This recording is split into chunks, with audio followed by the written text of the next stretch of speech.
Мы знаем, что интернет принадлежит котикам. Думаю, можно без особого риска предположить, что в незапамятные времена коты одомашнили человека, чтобы в конце концов человек изобрел для них социальные сети. Вы совершенно напрасно смеетесь. Значение котов для развития человеческой цивилизации чрезвычайно велико и недооценивается многими людьми. Сегодня я вам расскажу, как котики сделали из обезьяны человека.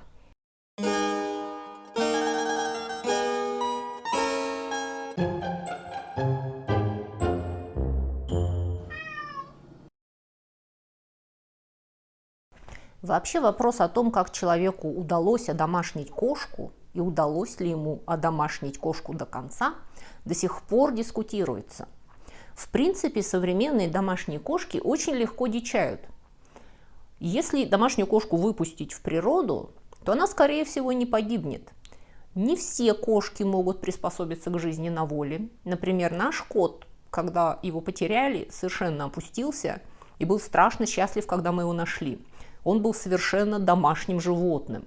Но многие котята, рожденные в неволе, и которых мама-кошка никогда не учила охотиться, тем не менее, если их выпустить в природу, довольно быстро осваиваются и начинают сами добывать себе пищу, не шляясь по помойкам.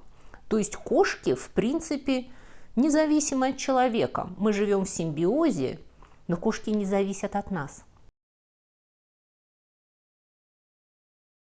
В отличие от собак, кошки – это не социальные животные. Они не знают, что такое социальная структура, они не живут в стае. Словами Киплинга, кошка ходит где вздумается и гуляет сама по себе. Поэтому им, в принципе, не нужны другие существа рядом, чтобы благополучно существовать. И тем не менее, человек одомашнил кошку очень-очень давно. Фактически, согласно современным археологическим данным, кошку одомашнили практически сразу, как только человек перешел от кочевой жизни к оседлому земледелию. Когда древние охотники и собиратели начали заниматься продуктивным сельским хозяйством, они практически сразу одомашнили кошку, потому что этот новый образ жизни подразумевал наличие запасов продовольствия. И на эти запасы продовольствия немедленно накидывались всякие дармоеды – мыши, крысы и другие грызуны. И при отсутствии кошек древние земледельцы рисковали просто лишиться своего запаса продовольствия. В 1995 году было сделано исследование, которое показало, что всего 40 крыс может за год сожрать 185 килограмм риса и испортить в 3 раза больше. Вы понимаете, какая проблема стояла перед древними земледельцами? Существует даже легенда, библейская легенда, не в том смысле, что она входит в Библию, а в том смысле, что она основана на Библии, о происхождении кошек. Говорят, что Ной в какой-то момент, уже будучи на ковчеге, взмолился, чтобы Бог сделал что-нибудь с крысами, которые расплодились и уничтожали запасы еды. И Бог приказал льву чихнуть, лев чихнул, и у него из ноздрей выскочило 2 кошки, которые решили проблему крыс на ковчеге.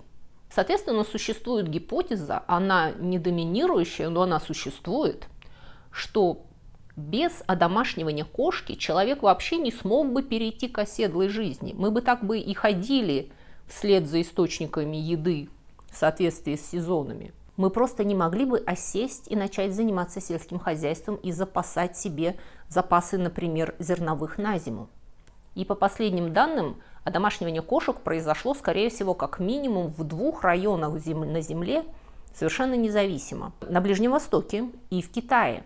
Причем в этих местах одомашнили 2 разных вида мелкой кошки. Но, по всей видимости, тех кошек, которых одомашнил Китай, почему-то это одомашнивание не прижилось. Видимо, этот вид не очень подходил для сожительства с человеком. И все современные кошки, все виды современных кошек генетически происходят от тех древних ближневосточных диких кошек. И древние земледельцы приносили с собой кошек повсюду, куда они ни приходили.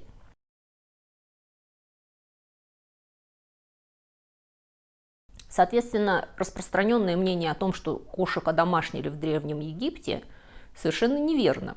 Древний Египет уже очень хорошо знал кошек. Они использовали их не только как рабочих животных, которые работали в амбарах и на фермах. Египтяне начали заводить кошек как домашних любимцев, как животных-компаньонов. Ну, вы, наверное, знаете, насколько египтяне трепетно относились к своим кошкам.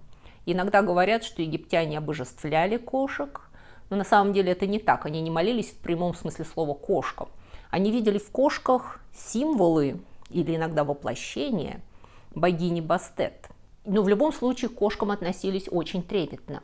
Довольно долгое время в Древнем Египте за убийство кошки полагалась смертная казнь. Когда умирала любимая кошка в семье, вся семья, по уверению Геродота, сбривала брови в знак скорби. Египтяне мумифицировали умерших кошек, при том, что мумификация вообще-то была очень дорогим процессом, который могли себе позволить только высокопоставленные и богатые люди. То есть кошек мумифицировали, бедняков нет. Мои подписчики из Бусти и из Патреона помнят эту историю про то, как в средние века в Европе делали лекарства из мумий. И я упомянула, что это были мумии не только людей, но и животных. Имеются в виду вот эти самые мумии кошек. Они встречаются очень часто. Находки кошачьих мумий исчисляют не в штуках, а в тоннах. И начиная с египтян, кошки начинают ассоциироваться с женскими богинями. Кошки вообще очень заботливые матери. Это очевидно любому, кто за ними наблюдал. И кошка начала быть постоянной спутницей женских богинь. Богинь, которые покровительствуют семье, женщинам и роженицам. Когда Древний Рим захватил Египет и сделал его своей провинцией, римляне по своему обыкновению инкорпорировали египетских богов в свой пантеон. У них по этому поводу не было никаких предрассудков, они часто прибирали завоеванных богов в себе.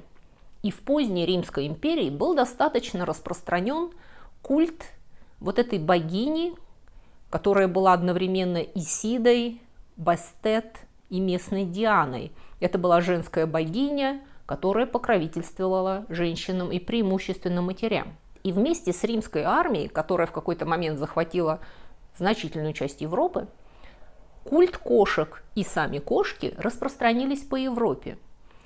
Археологические раскопки находят кошек египетской генетической линии в захоронениях викингов. Викинги имели кошек, которые генетически происходили из Египта. Не напрямую, конечно, это были потомки египетских кошек. Потому что кошки сделали возможным еще один важнейший прорыв в человеческой цивилизации. Они сделали возможной дальнюю морскую торговлю, заморскую торговлю. Потому что на кораблях крысы могли нанести еще больше ущерба, чем в деревенских амбарах. Там они сжирали не только запасы продовольствия, они грызли такелаж, они могли прогрызать деревянные части корабля, они ели парусину. Крысы могли, в принципе, съесть корабль. И поэтому на всех кораблях имелся корабельный код. Все морские державы, начиная с финикийцев и египтян, держали на кораблях кошек. И эта традиция была настолько закреплена, что уже в 20 веке приходилось издавать специальные указы, запрещающие содержать корабельных котов. Матросы так привыкли иметь кота на корабле, что это превратилось в интернациональную морскую традицию. И викинги, по всей видимости, на своих кораблях принесли кошек как на Британские острова, так и в Восточную Европу и в Россию.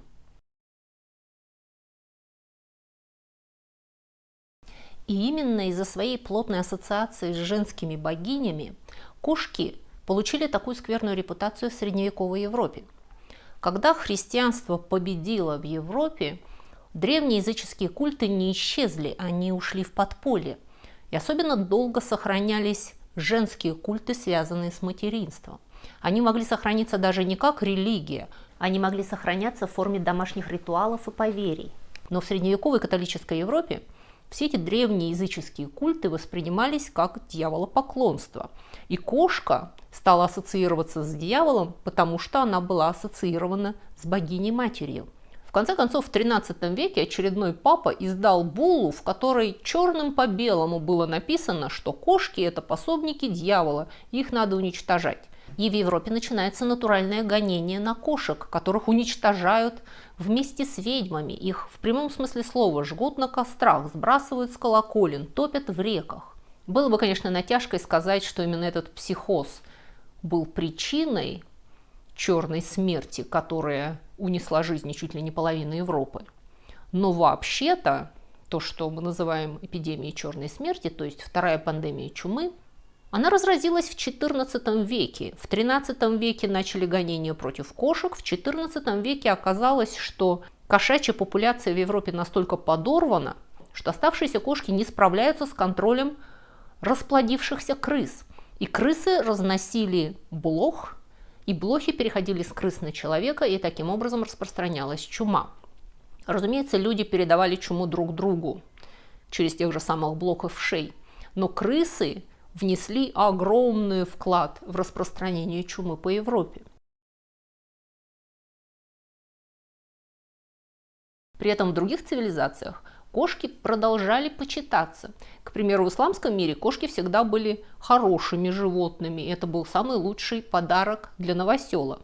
В России тоже к кошкам всегда относились хорошо. В японской культуре кошки играли двойственную роль. С одной стороны, они были символами и амулетами богатства и счастья.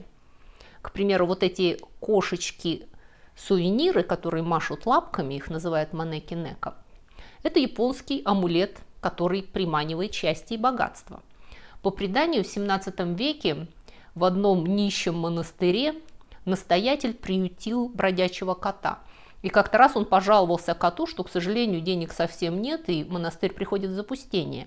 И кот в благодарность за то, что его приютили, приманил к монастырю путешествовавшего князя. Он сидел за воротами монастыря и махал лапкой.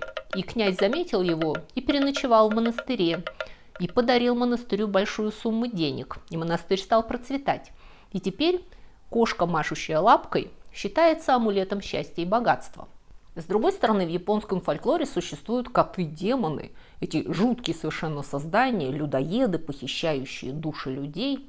Нужно сказать, что вообще вот эта связь кошки с путешествием души после смерти прослеживается во многих культурах. И эта связь иногда положительная, иногда негативная. В кельтском фольклоре, например, тоже существует страшный черный кот-демон, который похищает души умерших. Поэтому кельты устраивали бдение у тела покойного до его погребения, потому что они должны были отпугнуть страшного черного кота, который может похитить его душу. В Европе котики возвращают себе хорошую репутацию примерно начиная с протестантской реформации. И тогда на смену образа черного кота, в которого перевоплощается ведьма, популярный образ. Вечера на хуторе близ Диканьки. Мы все знаем, что ведьма обязательно будет превращаться в черную кошку.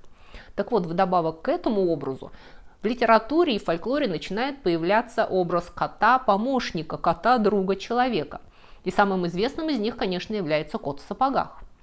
Если вас так же, как меня, всегда интересовало с детства, почему кот в сапогах, а не, к примеру, в шляпе, сообщаю вам, что в те времена, в Ренессанс, в Европе обувь все еще была довольно дорогим удовольствием. Не только для бедняков, но даже для людей среднего класса.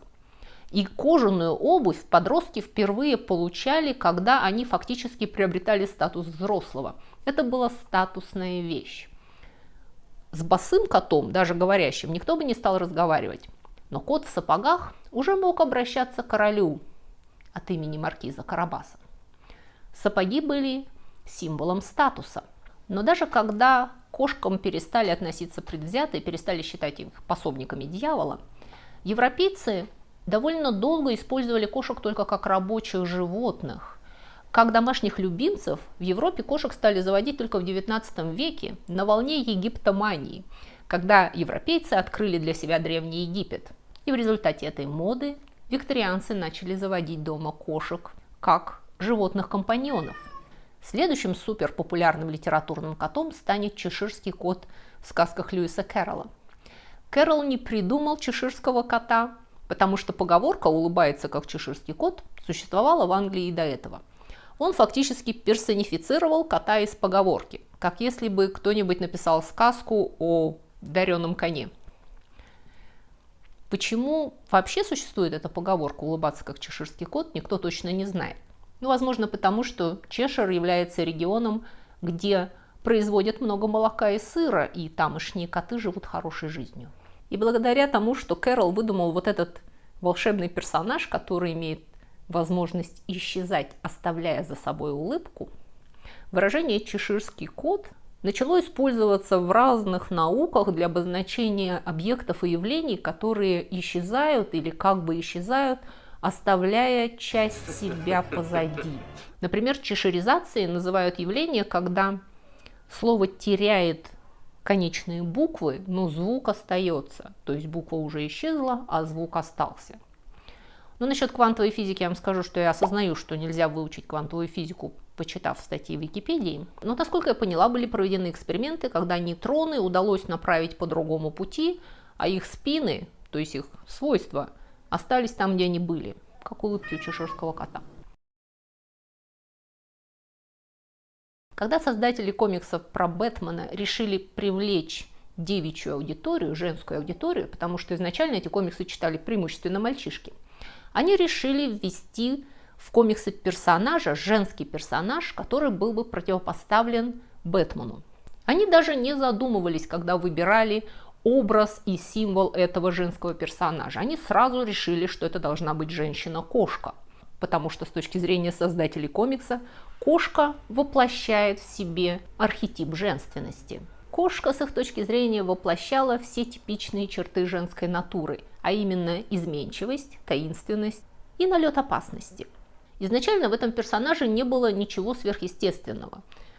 Кэтвумен, точно так же как Бэтмен, была просто девушкой без сверхъестественных способностей, она была просто ловкая воровка по прозвищу Кэт. И она не ходила в черном латексном комбинезоне, она носила вполне приличное зеленое платье. Но в течение десятилетий существования комиксов про Бэтмена этот персонаж перерабатывался, его история изменялась. И в конце концов в последнем фильме с Холли Берри, не бог весть какой фильм, но тем не менее, героиня уже в прямом смысле слова умирает и воскресает, превращаясь в супергероя. Кошка вдыхает в нее новую жизнь, она вдыхает в нее новую душу, которая ассоциируется с культами древних египетских богов и с их суперсилами. Кэтвумен не зря переодели из зеленого платья в черный комбинезон. Мы до сих пор сохраняем этот примитивный страх перед черными кошками, считая их орудиями зла. И то, что у кошек глаза светятся в темноте, тоже, конечно, не улучшает ситуацию. На самом деле глаза у них, конечно, не светятся. В полной темноте кошачий глаз не выглядит как фонарик. Их глаза просто очень хорошо отражают даже самый слабый свет, к примеру, свет луны или звезд. И поэтому персы считали, что первая кошка была создана из мрака, ярости и двух ярчайших звезд с неба. Страх перед именно черными кошками настолько закрепился в сознании людей по всему миру, что предрассудки по поводу черных кошек продолжают существовать во многих странах. И в некоторых местах ветеринары и грумеры считают необходимым давать скидки владельцам черных котов и кошек, потому что они таким образом стимулируют хорошее отношение к черным животным. Потому что черные котята до сих пор разбираются последними, и черные кошки в приютах для брошенных животных имеют гораздо меньше шансов найти новый дом, чем животные любого другого окраса. Несмотря на то, что сейчас статистически больше семей имеют собак, чем кошек, но люди, которые содержат кошек, имеют тенденцию содержать больше штук животных в одном доме. И поэтому кошки являются более популярными домашними животными, чем собаки. И при этом они остаются все еще условно прирученными. Не так давно в Новой Зеландии был случай, когда две женщины обнаружили, что они являются хозяйками одного кота. Они об этом не знали. Этот паршивец жил на 2 дома, питался из 2 пар рук. Об этом узнали совершенно случайно в ветеринарной клинике, где этого кота узнали под другим именем. Что доказывает, что несмотря на десятки тысяч лет сожительства, кошки сохраняют свою независимость от человека. И мы все еще спорим, приручили ли мы кошек, или, может быть, они приручили нас. На сегодня у меня все. Не забудьте поставить лайк, если вам понравилось это видео, и подписывайтесь на мой канал. Напишите также, какие литературные, кинематографические, мультипликационные кошки нравятся вам больше всех. Всего вам доброго. До свидания.